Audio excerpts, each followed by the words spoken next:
muitos locais não têm disponível. Tudo bem, faz parte. Mas é importante que no local que você tenha disponibilidade de ter um marcapasso transcutâneo, você tenha a capacidade e a habilidade de saber utilizar. Quando é que eu vou utilizar o marcapasso transcutâneo? Lembra? Pessoal, instável, bradicardia instável, primeira droga, a atropina, não respondeu no mesmo patamar, marcapasso transcutâneo, dopamina, epinefrina. Marcapasso transcutâneo, a tendência é a gente utilizar com mais efetividade, mas nunca o marcapasso transcutâneo vai ser um método de estímulo de longa duração. Com o passar do tempo, a própria impedância da minha caixa torácica vai reduzindo e a eficiência desse marcapasso transcutâneo vai ficando cada vez mais prejudicado. Então é importante que a partir do momento que eu coloco o marcapasso transcutâneo em atividade, eu já programe quais serão os próximos passos.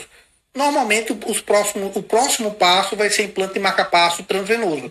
Mas é uma importante ferramenta, principalmente naqueles pacientes que estão instáveis, com muito sintoma, e que muitas vezes eu tenho que estabelecer uma medida de controle de frequência muito rápida. Eu colo as pás, começo a estimular, e é o tempo que eu consigo implantar e organizar toda a minha estrutura para implante do marcapasso transvenoso. Vamos lá. E o marcapasso transcutâneo, como é que eu uso? Como é que eu utilizo na prática? Normalmente o marcapasso transcutâneo ele utiliza de placas e de gerador compatível com o estímulo de marcapasso transcutâneo. Ele gerador gera, às vezes suportável, às vezes importante. Então é importante saber, além do manejo do marcapasso, como eu vou fazer o manejo de analgesia para esse paciente. Vamos lá, começando com o meu marcapasso transcutâneo. Primeiro eu tenho que conhecer minha estrutura, eu preciso conhecer meus equipamentos. O meu cardioversor, meu cardiodesfibrilador, tem a função de marcapasso transcutâneo? Se tem, boa. Outra coisa, se eu tenho marcapasso, o aparelho, o dispositivo para marcapasso transcutâneo, eu tenho as pás adesivas para marcapasso transcutâneo, ótimo. Importante você conhecer, importante você saber no seu ambiente como encaixar esses dispositivos, como fazer a conexão entre eles. Então, beleza. Eu estou lá no paciente, monitorizei, oxigênio e veia. Primeira etapa, monitorize seu paciente por marcapasso transcutâneo. Eu preciso entregar e informar para o meu dispositivo qual é a frequência cardíaca desse paciente. Ele precisa entender o que está acontecendo ali para poder estimular o paciente de forma adequada. Então, monitorize o paciente.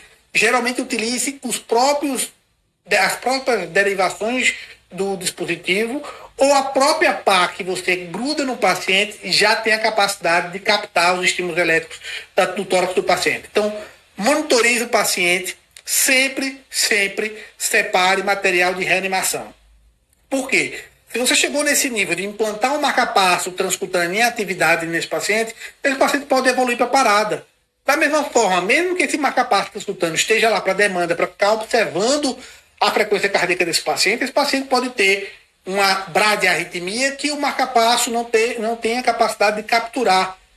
A gente vai tomar todas as nossas atitudes para tentar fazer com que a captura seja efetiva, mas eu tenho que deixar ali o carrinho de parada próximo, porque algumas vezes eu tenho que intervir, esse paciente pode evoluir para um prognóstico e um desfecho pior. Monitorei, separei o material de reanimação, vou pegar as pás transcutâneas. Como é que eu vou colocar e implantar essas pás transcutâneas? Tranquilo, muitas vezes ela já tem lá indicando onde é que coloca, onde é que cola, e ela já tem um adesivo próprio. Então eu vou lá, normalmente eu coloco essas pás na região subclavicular direita e na região apical, na região anteroapical aqui, ó.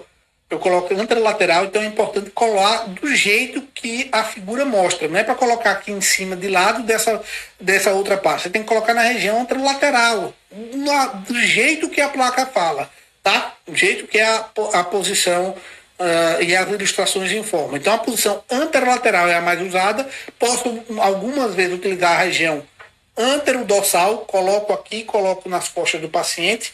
Pode ser utilizado, já que ela é fininha, não posso utilizar. A pá negativa é no ictus, mas normalmente ela já vem descrevendo, colocando a fotozinha de onde você tem que implantar, mas a pá negativa é no ictus. E eu vou entender o meu dispositivo.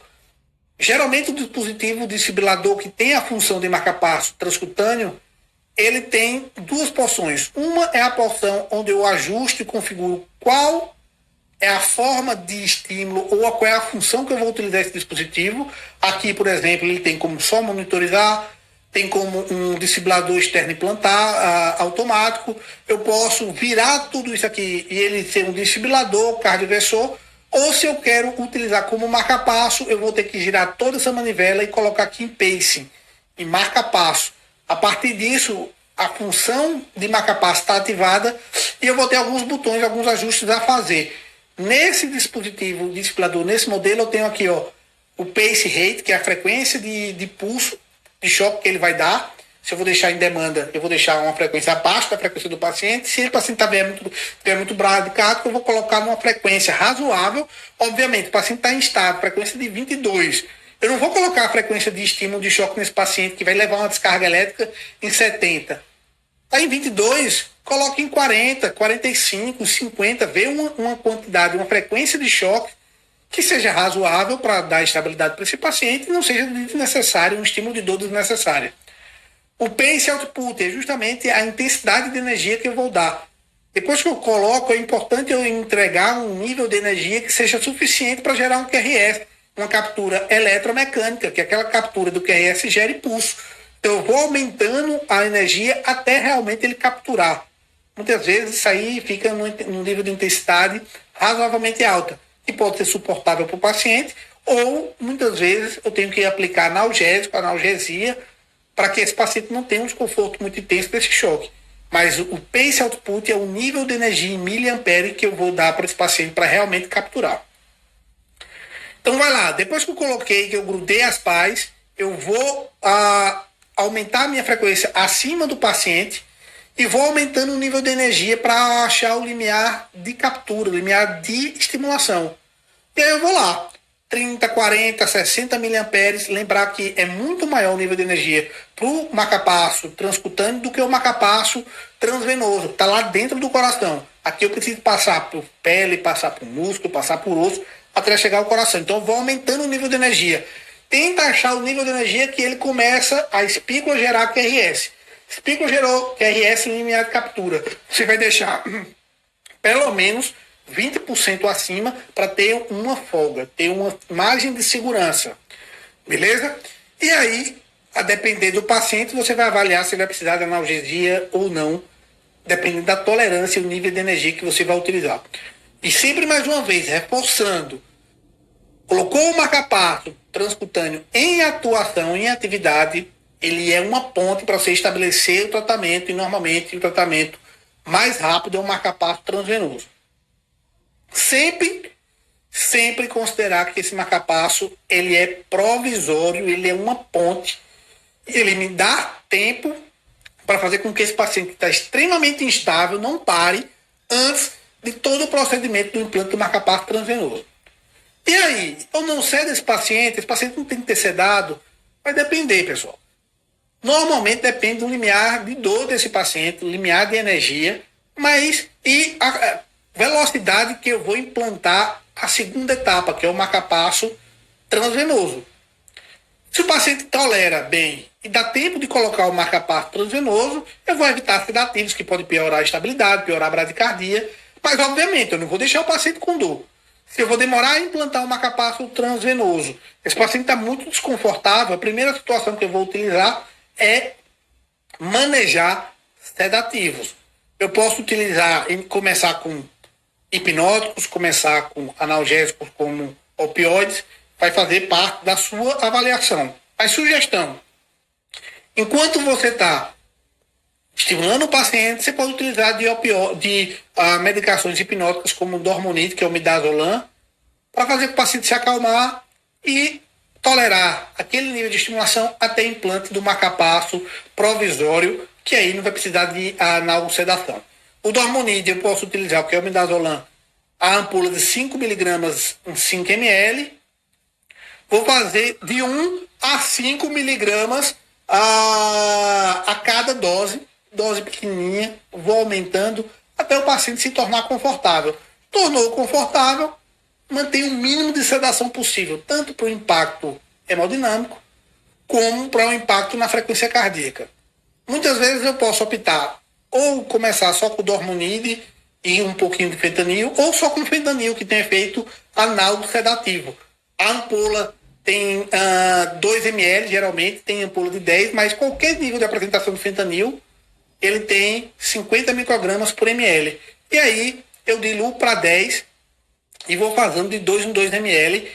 E isso pode. E eu vou titulando a dose para esse paciente ficar calmo, ficar tranquilo, não ter o desconforto, não ter a descarga adrenérgica, até estabelecer a segunda etapa. E aí eu vou titular até o paciente ficar sem dor.